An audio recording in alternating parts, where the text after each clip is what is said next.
ఇప్పుడు మీరు చూడబోయే ఈ ప్రాపర్టీ గంగూర్ అండి, ధనికుల కాలేజీ బ్యాక్ సైడ్ అండి. బస్సు రోడ్డుకి రెండో ఫ్లాటు. ఇది 80 అడుగుల రోడ్డు ఫేస్ ఉంటుందండి. Commercial bit. ఇది తూర్పు 40 అడుగుల రోడ్డు అండి. దక్షిణం వచ్చేసరికి 80 అడుగుల రోడ్డు, పంటకాల రోడ్డు.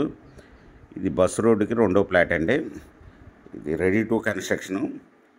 తూర్పు వచ్చి 68 అండి, సౌత్ వచ్చి 53, 68 వెడల్పు రోడ్డు ఫేసు, లోతు 53 అండి. 400 square yards, non layout flat అండి. ఇది వచ్చి 1 స్క్వేర్ యార్డ్ వచ్చి 28,000 చెప్తున్నారండి, స్మాల్ నెగోషియబుల్. మీకు ఈ ప్రాపర్టీ వివరాలు డిస్క్రిప్షన్లో ఇవ్వడమైందండి. అది చూసి మీకు నచ్చినట్టయితే స్క్రీన్ మీద ఉన్న ఫోన్ నెంబర్కి కాల్ చేయగలరు. మీకు ఈ ప్రాపర్టీ నచ్చినట్టయితే సబ్స్క్రైబ్ చేసుకొని లైక్ చేయండి, షేర్ చేయండి, కామెంట్ చేయండి.